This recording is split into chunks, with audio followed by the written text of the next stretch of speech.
L'Esprit de Dieu est là, il est là parmi nous, il agit puissamment pour la gloire de Dieu. Le Saint-Esprit est là, il est là parmi nous, il agit puissamment pour la gloire de Dieu.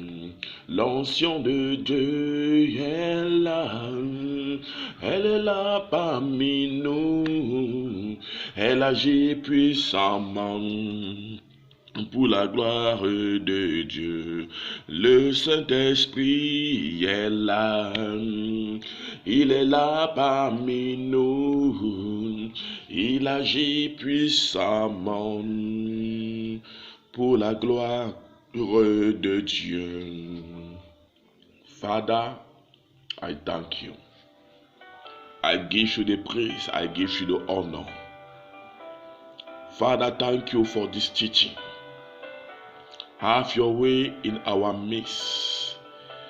Father, I surrender everything to you. Come and teach us. Come and do something new in our life. Manifeste ta présence. Manifeste ta gloire dans chacune de nos vies ce matin. Merci de nous parler. Merci de nous enseigner. Que ton nom soit béni. Que ton nom soit magnifié d'âge en âge, d'éternité en éternité. Au nom souverain et glorieux de Jésus. Amen. Somme chapitre 18, verset 31. Il est écrit: les voies de Dieu sont parfaites. La parole de l'Éternel est éprouvée. Il est un bouclier pour tous ceux qui se confient en lui. Je relis. Les voies de Dieu sont parfaites. La parole de l'Éternel est éprouvée.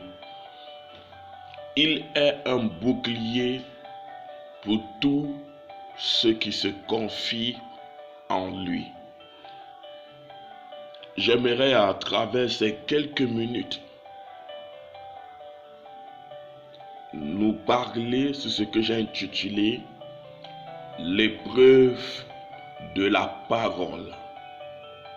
L'épreuve de la parole. C'est une petite exhortation pour encourager la foi de quelqu'un.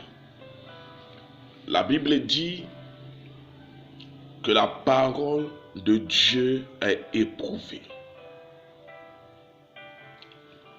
Lorsqu'on parle d'éprouver, il s'agit de mettre à l'épreuve.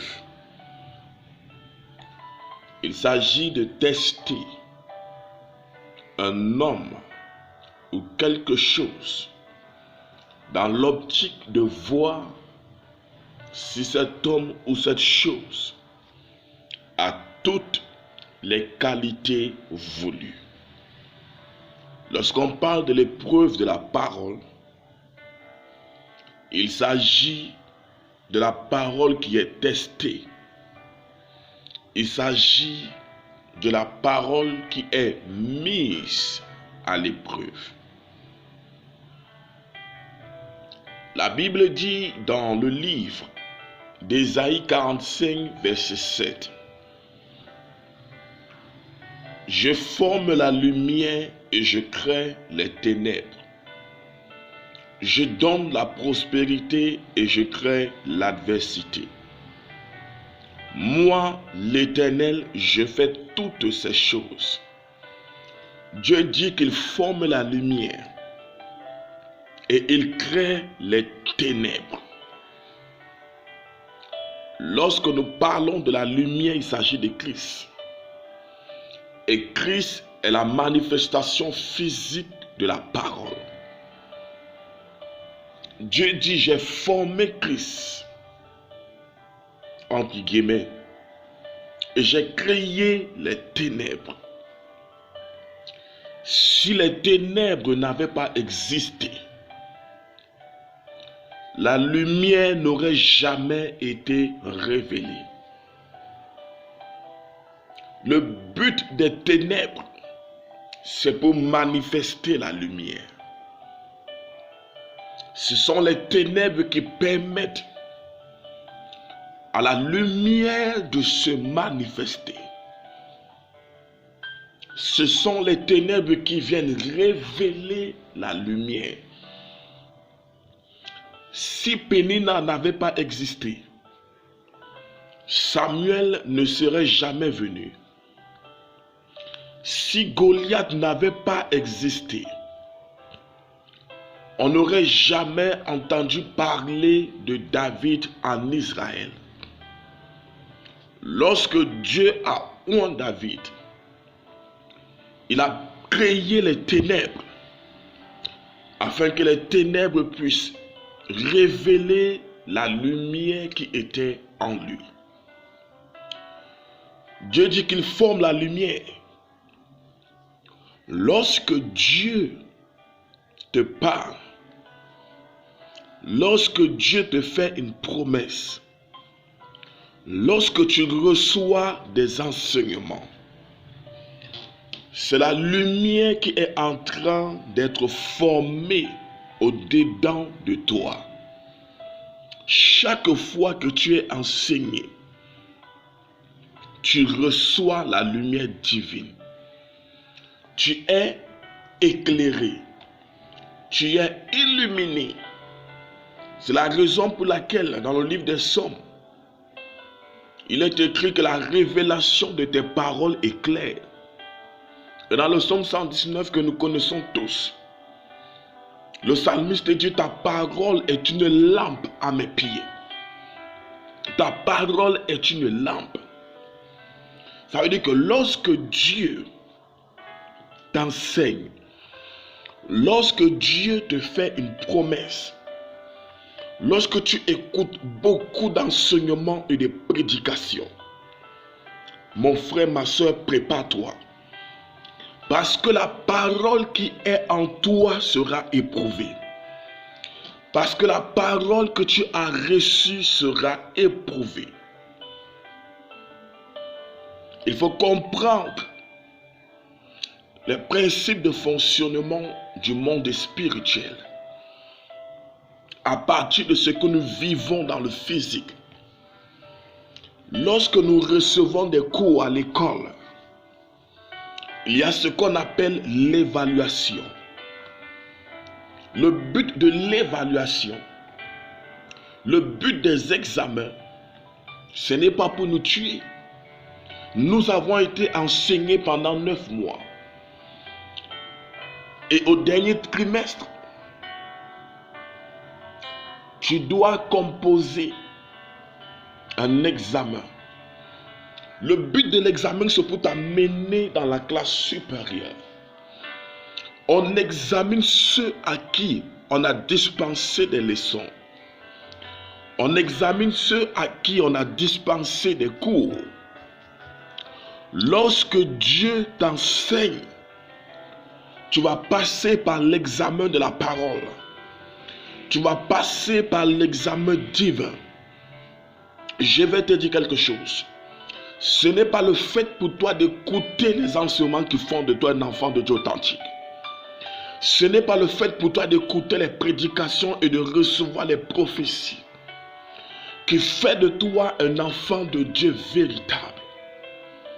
Le plus important n'est pas de recevoir la lumière en toi. Le plus important, c'est de manifester la lumière que tu as reçue.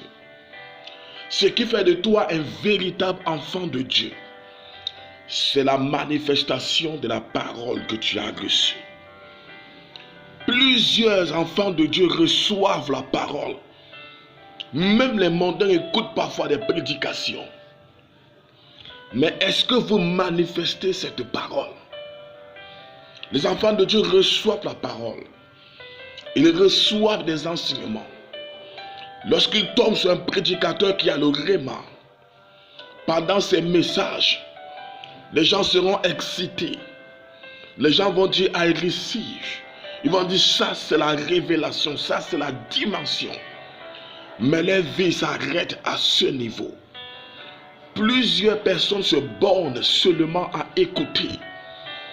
La raison pour laquelle la parole sort, ce n'est pas pour que nous l'écoutions. La parole vient dans le but de nous transformer. Si face aux mêmes situations, tu as la même réaction, ça veut dire que tu n'es pas en train de grandir. Si face aux mêmes problèmes, si face aux mêmes épreuves, tu as la même attitude, ça veut dire que tu es dans la stagnation spirituelle. Et le Seigneur dit qu'il forme la lumière et il crée les ténèbres. Les ténèbres, c'est l'examen de la parole. Les ténèbres, c'est la mise à l'épreuve de la parole. Dans le livre de Matthieu chapitre 14, à partir du verset 23, la Bible nous relate l'histoire de Jésus qui a marché sur les eaux. La parole de Dieu nous fait comprendre que lorsque les disciples ont vu Jésus marcher sur l'eau, Pierre a dit, Seigneur, si c'est toi, permets que je vienne vers toi. Et Jésus lui a dit, viens. Dieu lui a donné une lumière, une parole. Jésus lui a dit, viens. Lorsqu'il a dit, viens, le Seigneur a créé l'adversité. Il a créé le vent contraire. Et lorsque le vent a commencé à souffler, la Bible dit que Pierre a commencé à paniquer. Pierre a eu peur et il a sombré. Je vais te dire quelque chose. Lorsque tu reçois un enseignement sur la sanctification, rassure-toi qu'il y aura un problème de péché qui va suivre.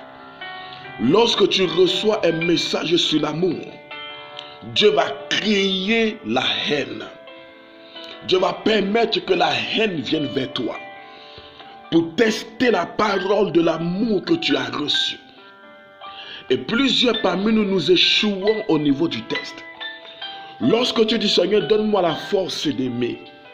Seigneur, donne-moi la capacité d'aimer. Seigneur, je vais aimer comme toi tu aimes. Le Seigneur va te donner un enseignement sur l'amour. Mais il ne va pas se limiter à l'enseignement. Il va créer l'adversité. Il va créer les ténèbres. En d'autres termes, Dieu va permettre qu'une personne que tu estimes beaucoup, Dieu va permettre qu'une personne pour qui tu as de la considération t'offense. Dieu va permettre qu'une personne pour qui tu as de l'estime te blesse. Ce n'est pas que la personne est mauvaise. Dieu a simplement créé les ténèbres afin de prouver l'enseignement de l'amour que tu as reçu.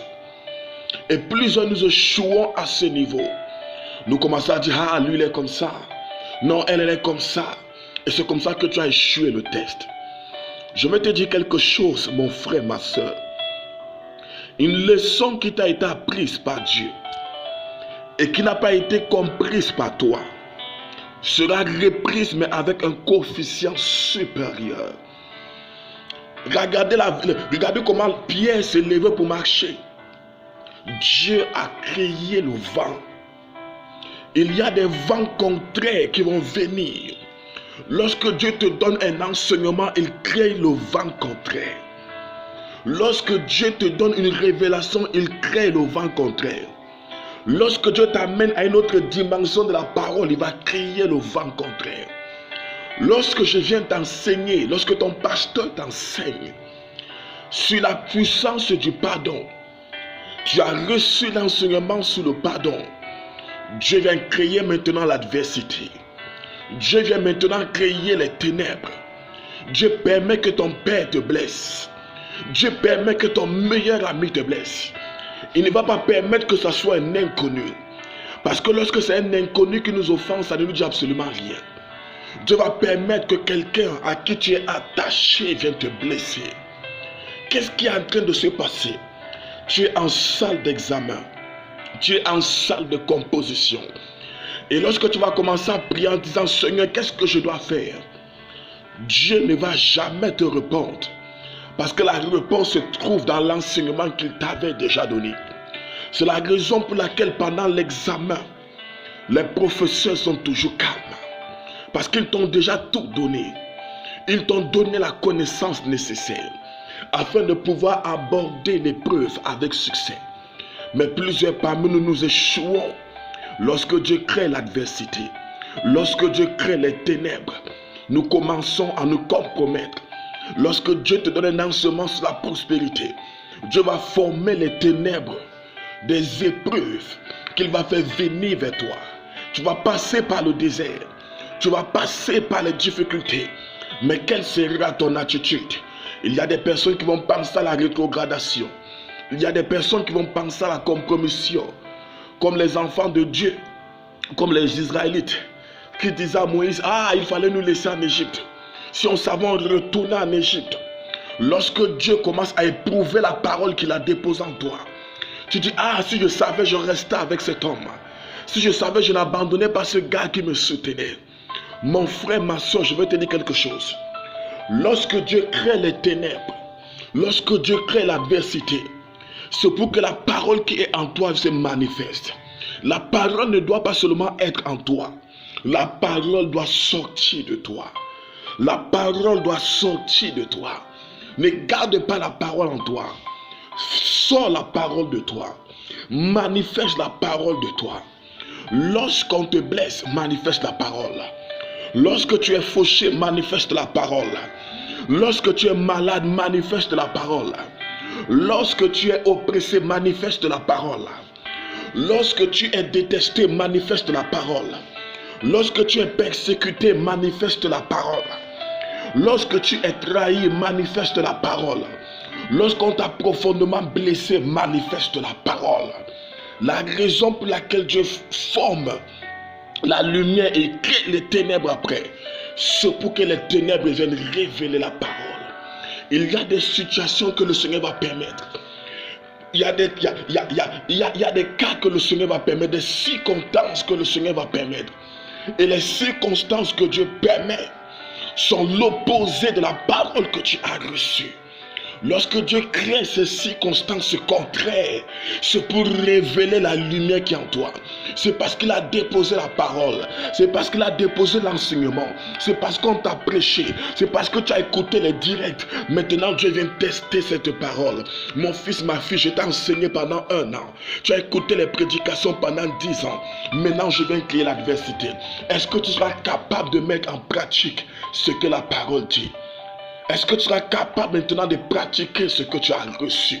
C'est à ce niveau qu'on connaît les véritables enfants de Dieu. La Bible dit, ne vous bornez pas seulement à écouter. Pratiquez la parole. Pratiquez la parole. Pratiquez la parole. Enfant de Dieu, pratique la parole. Pratique la parole.